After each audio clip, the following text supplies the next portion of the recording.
Hi hello ഇന്നലെയാണെങ്കിലുണ്ടല്ലോ ഫ്രണ്ട്സൊക്കെ വിളിച്ചിട്ട് പറഞ്ഞ് നമുക്കൊന്ന് പുറത്ത് പോയാലോ എന്ന് ചോദ്യം കേൾക്കേണ്ട താമസം ഞാൻ എപ്പോൾ റെഡിയായെന്ന് ചോദിച്ചാൽ കേട്ടോ. അങ്ങനെ ഞങ്ങളെല്ലാവരും റെഡിയായി നേരെ ഞങ്ങൾ വെച്ച് പിടിച്ചത് റാംലി മാളിലാണ്. ഫസ്റ്റ് ഞങ്ങൾ പോകാനിരുന്നത് കർബാബാദിലാണ് കേട്ടോ. അവിടെ നല്ല പൊള്ളി വൈബാണ്. പക്ഷേ മക്കൾക്ക് നാളെ സ്കൂളുള്ളത് കൊണ്ട് ഒരുപാട് ലേറ്റ് ആവുമെന്ന് കരുതി ഞങ്ങളത് ക്യാൻസൽ ചെയ്ത് തൽക്കാലം റാംലി മാൾ കൊണ്ട് അഡ്ജസ്റ്റ് ചെയ്ത് കേട്ടോ. റാംലിയിൽ മുകളിലാണെങ്കിൽ ഒരു അറബിക് ഷോപ്പുണ്ട്. അവിടെ ലേഡീസിൻ്റെ ഡ്രസ്സിന് ഭയങ്കര കളക്ഷൻസ് ഉണ്ട് കേട്ടോ. അങ്ങനെ ഞങ്ങൾ കുറേ ഡ്രസ്സൊക്കെ ഇട്ട് നോക്കി. ഒന്ന് രണ്ടെണ്ണം ഞങ്ങൾക്ക് ഇഷ്ടമായി, അത് വാങ്ങി കേട്ടോ. പിന്നെ അവിടെ നിന്ന് ഇറങ്ങിയിട്ട് പിന്നെ അടുത്ത് ഞങ്ങൾ പോയത് റെഡ് ടാഗിലാണ്. റെഡ് ടാഗിൽ ടീഷർട്ടിന് കുറേ കളക്ഷൻസ് ഉണ്ട് അവിടെയും.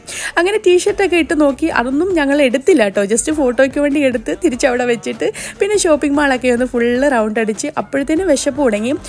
പുറത്ത് പോയിട്ട് ഗ്രില്ല് കഴിക്കാമെന്നായിരുന്നു കരുതിയത്. അത്രയും നേരം വിശപ്പ് സഹിക്കാനുള്ള ത്രാണി ഇല്ലാത്തതുകൊണ്ട് തൽക്കാലം KFC കൊണ്ട് അഡ്ജസ്റ്റ് ചെയ്തു. മക്കൾക്ക് പിസയും വാങ്ങി. അങ്ങനെ ഞങ്ങൾ ഫുഡെല്ലാം വാങ്ങി ഒരു ടേബിളിൽ പോയിരുന്നു. ഫുഡൊക്കെ അടിച്ച് അങ്ങനെ ഹാപ്പി ആയിട്ട് ഞങ്ങൾ പിരിഞ്ഞു.